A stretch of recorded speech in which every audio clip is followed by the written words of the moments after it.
first radio performance of Franz Werfel's epic story, The Song of Bernadette, starring Vincent Price, Lee J. Cobb, and introducing a rising young actress in the role of Bernadette, Vanessa Brown.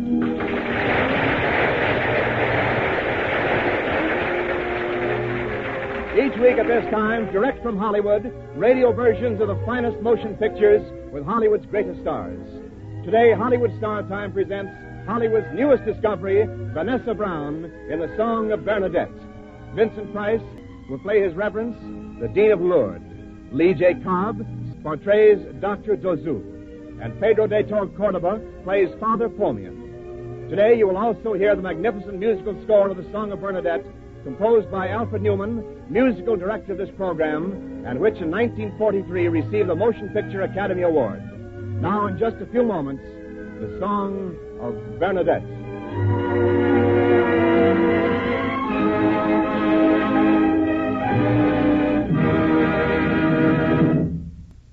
Now, The Song of Bernadette.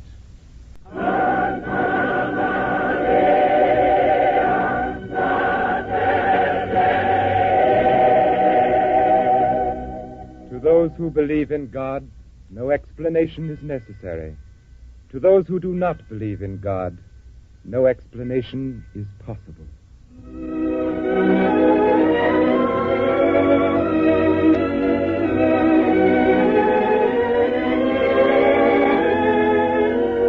This is the story of Bernadette Subiru, child of humility, daughter of poverty, living in squalor in a hutch that had once been a jail.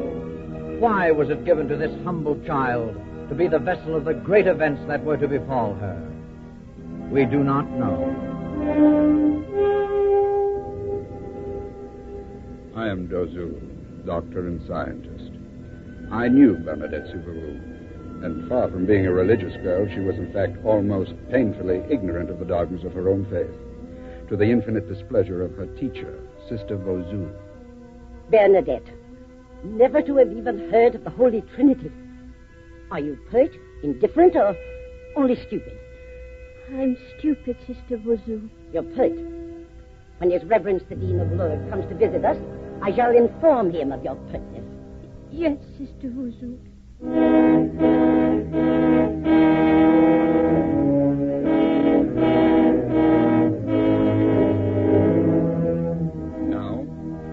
Bernadette's own testimony concerning the amazing happenings that began in Lourdes, France, in 1858.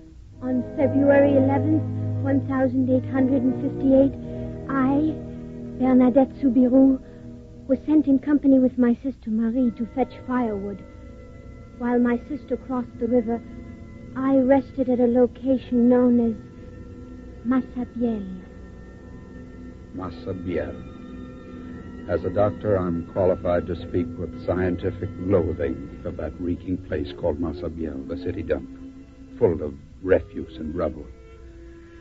There, Bernadette waited at a dry rosebush at the base of a low cliff. The bare rosebush rustled in the bleak February wind. The icy river murmured in the distance. Then, strangely, the wind fell, and with it a strange, deep silence. Marie! Marie! Do hurry back. It's getting dark.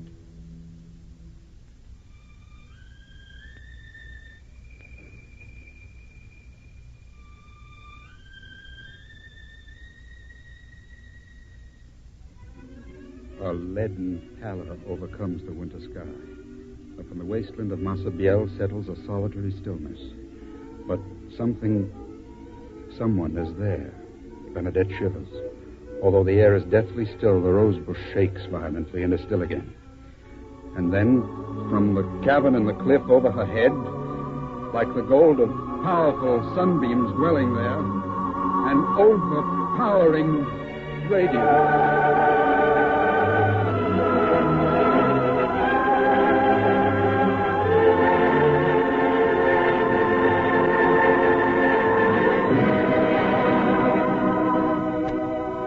Hail Mary, full of grace, the Lord is with thee. Blessed art thou among women.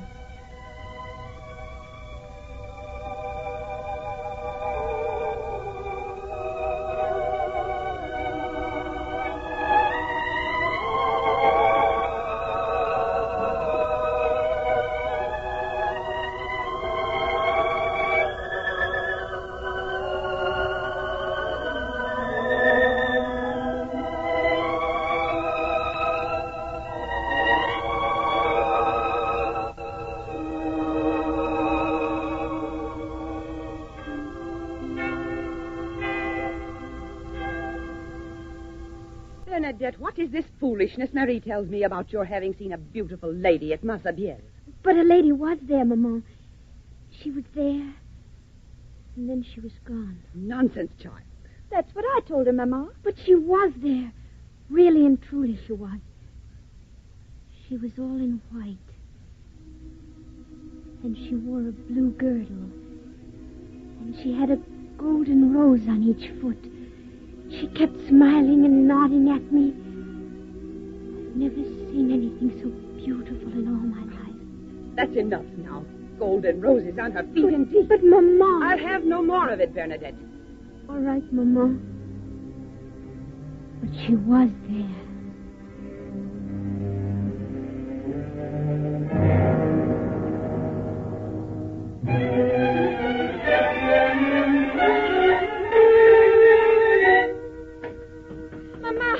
Maman! What is it, Marie? Bernadette. What about Bernadette? She's been at Massabielle again. Antoine Nicolai had to carry her out and into his mother's house. She's there now. She looks dead. Mother of heaven, give me my shawl, Mary. Hurry.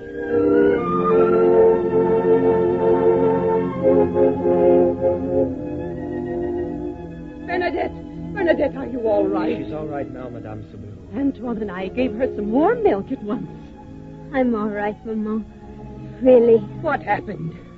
The lady was there again today. She spoke to me. Spoke to you? She said, "Will you do me the grace of coming here each day for 15 days?" And then she added, "I cannot promise to make you happy in this world, only in the next." And to hear this, I ran through the streets like a mad woman. Come home with me, Bernadette.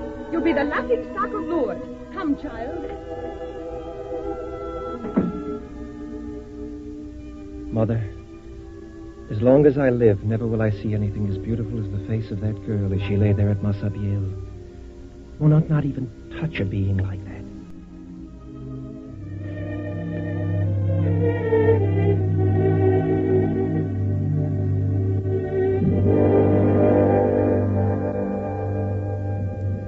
Dr. Dozu. Your Excellency. Monsieur Dutour. Yes, Your Excellency? As your mayor, I call upon your civic consciences. The girl Bernadette is making a laughing stock of Lourdes. The world will scoff at a town where spooks perform their medieval antics in caverns. Dutour. Yes, Your Excellency. You're the imperial prosecutor. Do something about it. I should like to, but the girl goes to Massabielle, she kneels and says her rosary and goes home again. Is that unlawful? But the girl is mad. She's a religious fanatic. Today I went to Massabielle and stood among her followers. Later I spoke to her, studied her closely. She's neither mad nor a religious fanatic. Did you see anything in the niche? No. Didn't the crowd laugh at her? No. There was something about her that precluded laughter.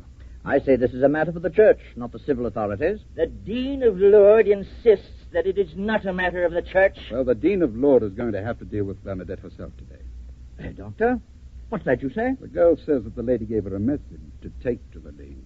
Well, gentlemen, the gods are with us at last. Perhaps now the church will have to take a stand in the matter whether it wants to or not.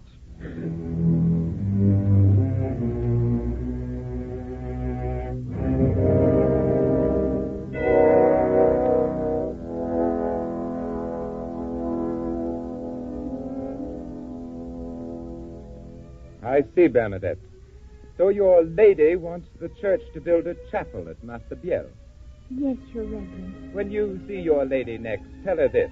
Say that the Dean of Lourdes wants her to perform a little miracle.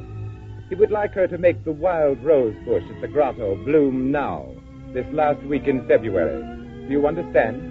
Yes, I understand. I'll tell her. Good day, Your Reverence.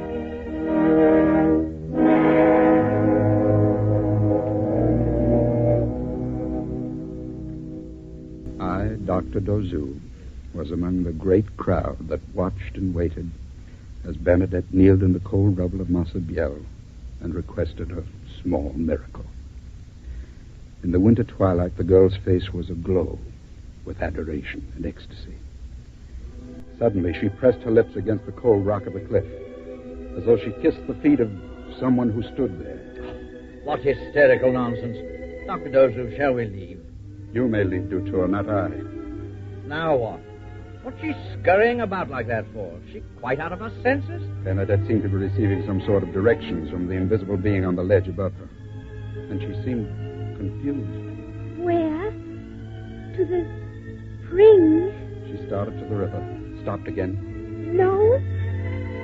Not the river. Spring. Oh, yes. Manifestly, there was no spring. But suddenly, the girl plunged to the ground and began digging furiously in the sharp soil with her bare hands, smearing her hands and face with damp earth, then trying to drink it. It was too much for me, and for her poor mother. Bernadette! Stop it! Stop it! Oh, Bernadette, in heaven's name, come away. Come away. No, Mama. I must wash myself at the spring. She said so. But there is no spring, my child. But there must be. The lady said so. Take her home and put her to bed, Mother. I'll come later. Come, Bernadette.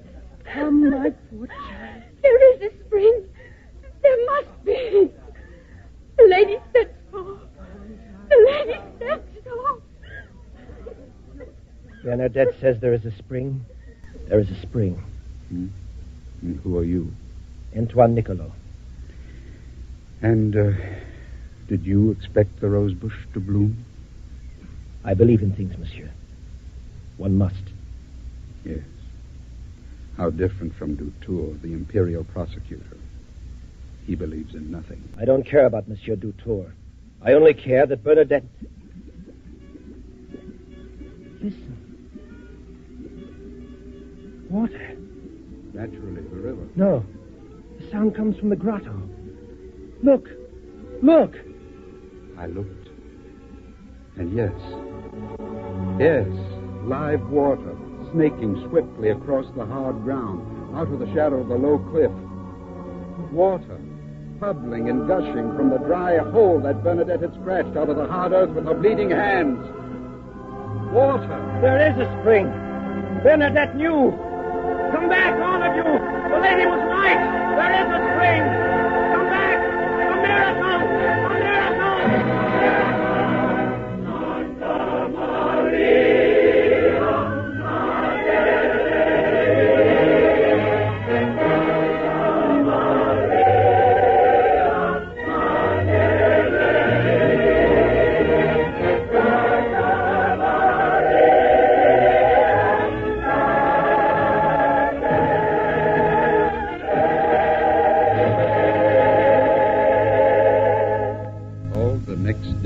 Good people of Lourdes thronged to Bernadette's spring to behold that miracle. But that night I faced one of the unhappy realities of my medical practice. The infant son of Charles and Croisine Bouhor, hopelessly ill and crippled since birth, was dying. When I arrived, Father Pomian, a young priest, was already there. My child. Please, Madame Aurore, it's best this way. The child would have dragged through life a hopeless cripple. No. I want my child to live. It's too late, Madame. No. The spring. Give him to me. There's still time for the spring. I won't let him die. I want my baby to live. She's heading for Massabielle. After her.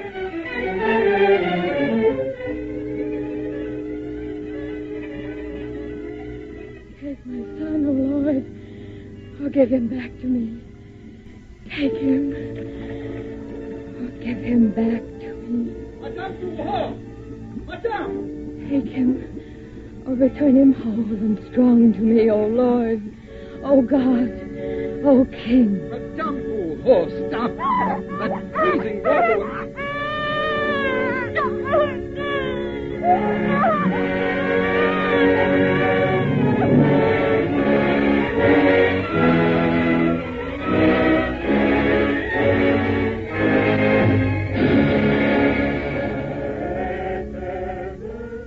Miracle followed miracle. The processions of the afflicted poured into Lourdes, converged on the spring of Massabielle. and many were cured.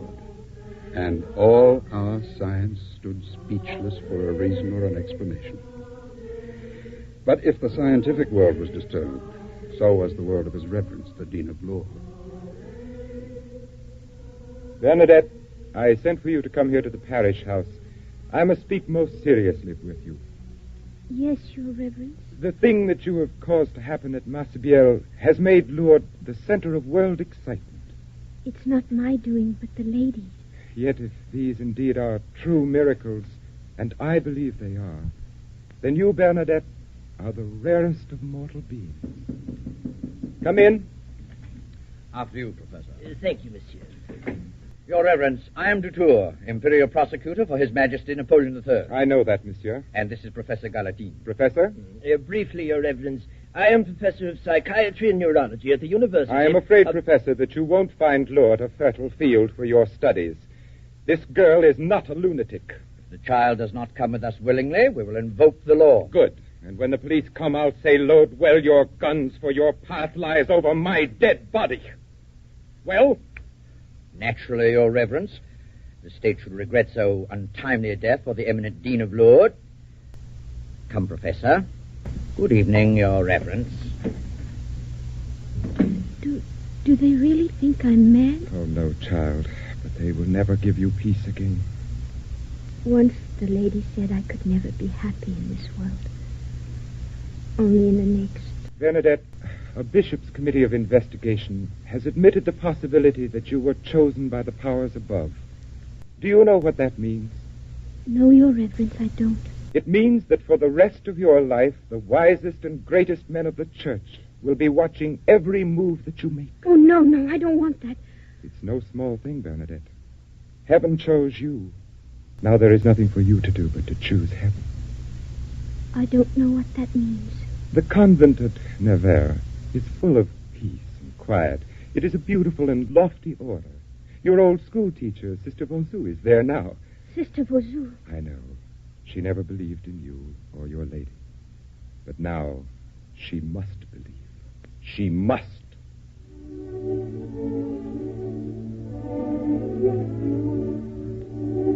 So, farewell, Bernadette. Farewell to the world of young men and dances, marriage and children. For who plays with celestial fire may one day be a saint. Farewell to home and friends, and to a young man who stops your carriage on the road to Nevers and hands you an armful of apple blossoms. Bernadette, there was something I had to tell you. Yes, Antoine. Well, my mother is getting old. We're used to each other. I'm 34 now, so I've decided never to take a wife. That's what I wanted to tell you. Farewell, Bernadette. Antoine, farewell.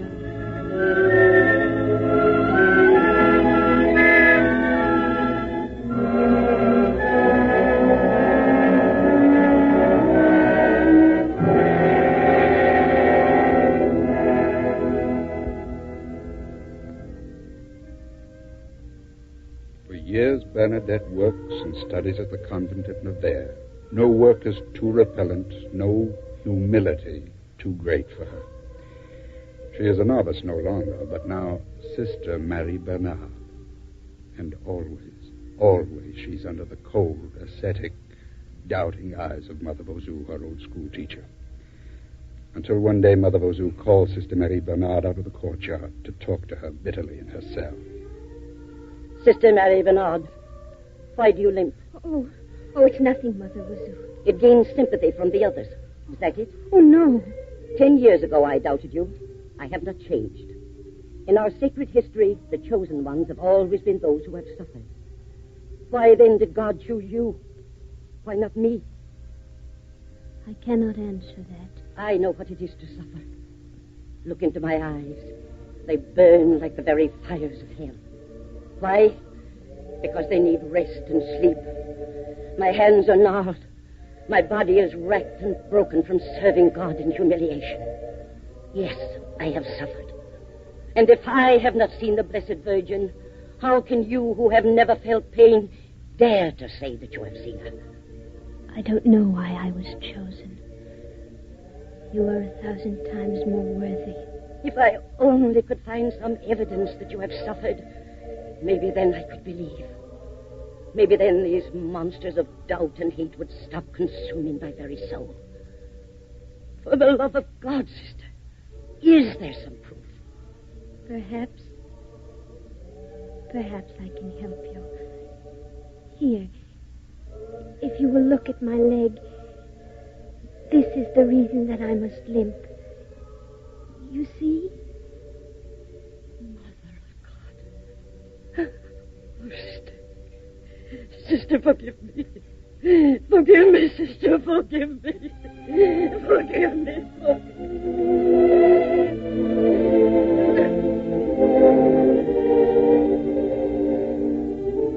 I can't understand it, Mother Rosu. In addition to that large tumor on her knee, she has advanced tuberculosis of the bone. Go on, Dr. Dozen. She must have had this affliction for years. The constant pain and suffering from this disease is much too horrible to describe. And I wanted proof. I have my proof. May God pity me.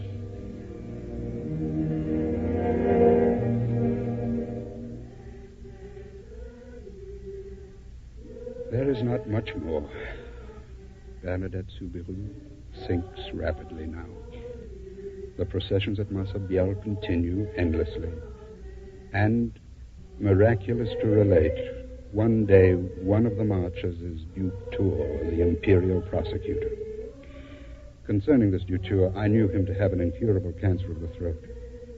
There are many who tell me that they saw him that night kneel in the torchlights of Massabielle, praying who knows, now that Dutour is gone forever. Oh, God. A hungry cancer's feeding at my throat. And I'm alone. Alone and desolate because I have believed in nothing. I have loved no one. Not even myself. Pray for me, Bernadette, chosen one. In God's sweet name, pray for me. Pray for me, Bernadette.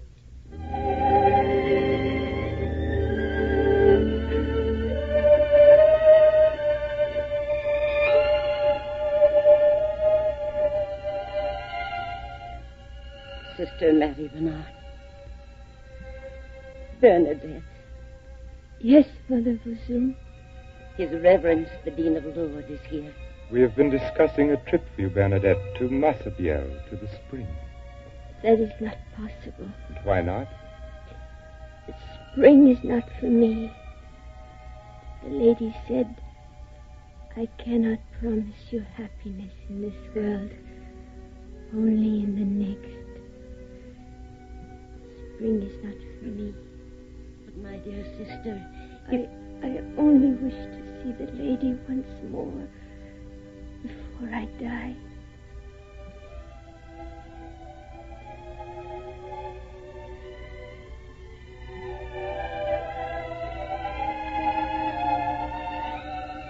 I was asleep, but my heart waked. It is the voice of my beloved that knocketh, saying, open to me, my sister, my love, my dove, my undefiled.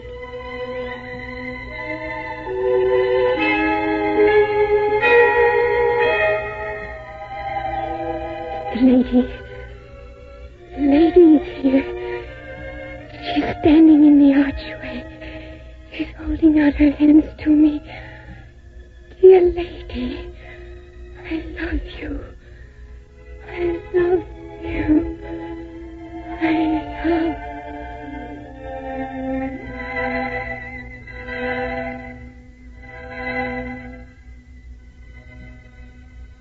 Your life begins, Bernadette. You are now in heaven and on earth. Behold, my beloved speaketh to me. Arise, make haste, my love, my dove, my beautiful one, and come, for winter now is past. The flowers appear on earth. Arise, my love. Arise and come away with me. Arise. Arise.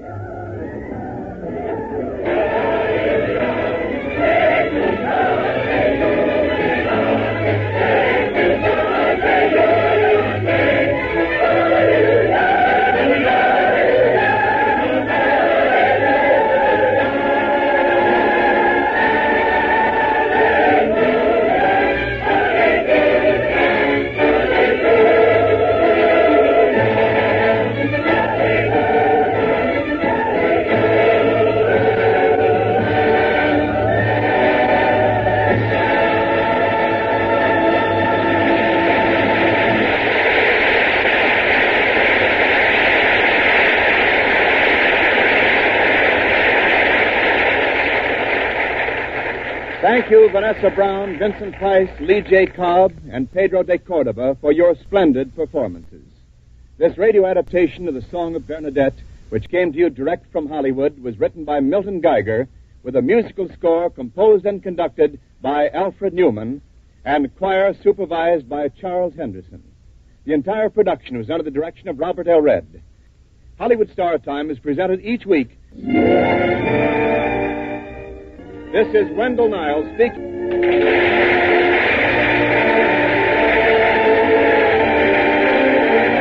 This is CBS, the Columbia Broadcasting System.